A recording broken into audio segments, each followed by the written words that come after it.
Shalom, selamat bertemu dalam Victorious Devotion hari ini, saudara yang dikasih Tuhan.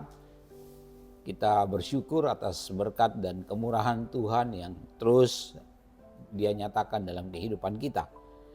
Mengawali Victorious Devotion hari ini, saudara, saya ajak kita untuk bersatu dalam doa. Kita berdoa. Kami bersyukur kepadamu Tuhan, atas kasih setia dan anugerah Tuhan yang tidak ada habisnya dalam hidup kami. Kami bangga punya Allah seperti Engkau Bapa yang terus senantiasa hadir dalam kehidupan kami hari lepas hari. Saat ini kami akan membaca dan merenungkan kebenaran firman-Mu. Mari Tuhan, Engkau hadir dalam hidup kami mengerti dan kami melakukan apa yang Engkau firmankan. Urapi hamba-Mu, urapi kami semua. Terima kasih Tuhan, dalam nama Tuhan Yesus kami berdoa. Haleluya. Amin. Saudara yang dikasihi Tuhan, hari ini saya mengajak kita untuk membaca satu bagian firman Tuhan yang saya ambil dari kitab 1 Korintus pasalnya yang ke-9, ayatnya yang ke-19. 1 Korintus 9 ayatnya yang ke-19. Demikian firman Tuhan. Sungguh pun aku bebas terhadap semua orang. Aku menjadikan diriku hamba dari semua orang, supaya aku boleh memenangkan sebanyak mungkin orang. Saudara dikasih Tuhan, ini pernyataan yang luar biasa dari seorang rasul yang bernama Paulus. Ya, Paulus ini adalah seorang rasul yang kisah pertobatannya luar biasa. Dan saya secara pribadi kalau membaca kisah tentang Rasul Paulus, orang-orang yang seperti ini hampir-hampir tidak mungkin berubah. Hampir-hampir tidak mungkin bertobat, saudara yang dikasih Tuhan. Karena memang dia sebelum percaya kepada Tuhan Yesus, tingkat kebenciannya kepada Tuhan Yesus dan pengikut Tuhan Yesus itu luar biasa. Ada orang-orang yang benci kekristenan, benci Tuhan Yesus, tapi tidak melakukan satu tindakan atau gerakan yang berupaya menghabiskan orang-orang yang mengikut Tuhan. Tapi Paulus ini tidak, saudara dikasih Tuhan. Dia adalah salah satu tokoh yang ada di garda terdepan untuk menganiaya dan menghabisi orang-orang yang percaya kepada Tuhan Yesus. Tapi ketika dia dicamah oleh Tuhan, mengalami perjumpaan secara pribadi dengan Tuhan, Rasul Paulus mengalami perubahan yang radikal, perubahan yang luar biasa, saudara. 180 derajat perubahannya. Jadi sekali lagi saya mau katakan bahwa Rasul Paulus adalah seorang pribadi yang luar biasa. Ketika mengalami perjumpaan dengan Tuhan, dia buktikan itu bagaimana dia sungguh-sungguh melayani Tuhan dengan radikal, melayani Tuhan dengan habis-habisan, melayani Tuhan dengan luar biasa. Dan mungkin ya tidak banyak orang yang bisa melayani seperti Rasul Paulus. Nah, dari Rasul Paulus ini, saudara, saya mengajak kita untuk merenungkan satu hal tentang hati hamba, ya. Dalam melayani Tuhan, ya kita harus punya hati hamba. Dan hari ini kita belajar dari Rasul Paulus bagaimana dia giat melayani pekerjaan Tuhan dengan hati hamba yang dia miliki. Dia katakan di sini, sungguh pun aku bebas terhadap semua orang.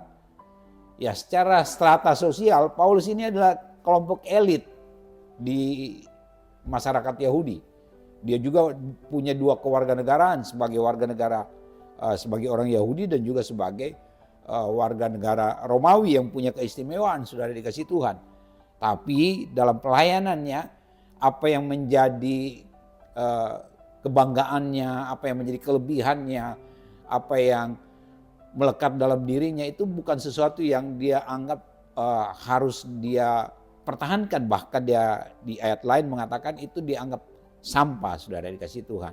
Ya, nah di sini dikatakan dia bisa bebas terhadap semua orang, mulai dari kalangan atas sampai kalangan bawah. Dia bisa bebas memperlakukan atau bertindak bebas, saudara dikasih Tuhan. Tapi dia katakan di sini, aku menjadikan diriku hamba dari semua orang.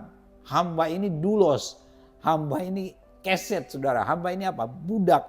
Hamba ini pelayan atau pesuruh yang diperintah apa saja harus lakukan apa yang diperintahkan. Nah, Paulus bilang dia rela menjadikan dirinya hamba untuk semua orang, semua kalangan. Orang biasa kah? Atau orang terpelajar kah? Orang kaya kah? Orang yang punya posisi tinggi kah? Paulus rela menjadikan dirinya hamba. Tujuannya apa? Supaya memenangkan sebanyak mungkin orang. Supaya membawa sebanyak mungkin orang datang kepada Tuhan. Paulus rela menjadikan dirinya hamba, saudara dikasih Tuhan. Ini yang saya katakan sebagai hati hamba. Nah, ini sesuatu yang luar biasa yang harus kita pelajari dari Rasul Paulus. Dan dalam pelayanan kita, kalau kita punya hati hamba seperti Rasul Paulus, saudara, saya percaya kita akan punya gairah yang luar biasa dalam melayani Tuhan. Saya percaya walaupun kita mungkin tidak diapresiasi apa yang kita lakukan dalam pelayanan pekerjaan Tuhan, kita tetap setia melayani Tuhan. Kita nggak akan berkecil hati. Kita terus akan berapi-api, berkobar-kobar untuk melayani pekerjaan Tuhan, saudara dikasih Tuhan. Kenapa? Ya sadar betul bahwa kita hanya hamba. Tujuan dari pelayanan kita apa? Untuk hormat dan kemuliaan nama Tuhan, bukan untuk hormat dan kemuliaan nama kita. Bukan untuk orang memuji-muji kita, bukan itu seharusnya menjadi tujuan kita dalam melayani Tuhan.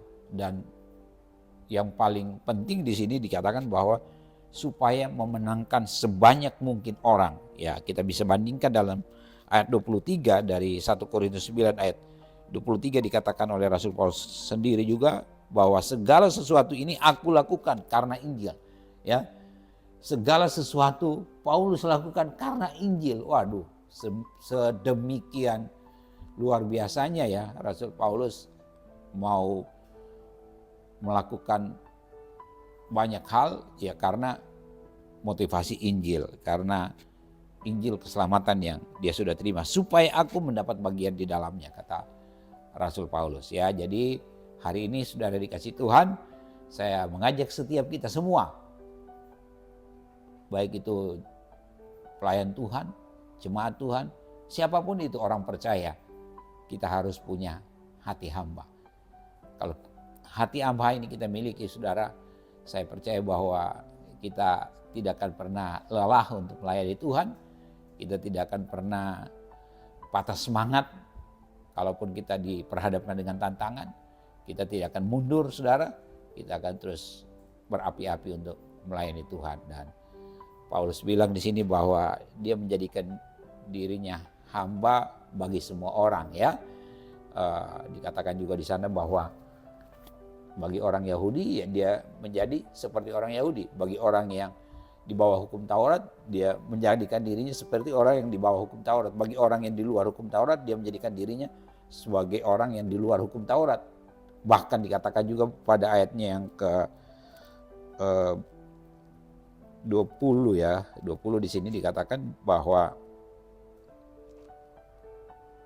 22 maksud saya, bagi orang-orang yang lemah, dia menjadikan dirinya sebagai orang-orang yang lemah supaya aku menyelamatkan mereka yang lemah.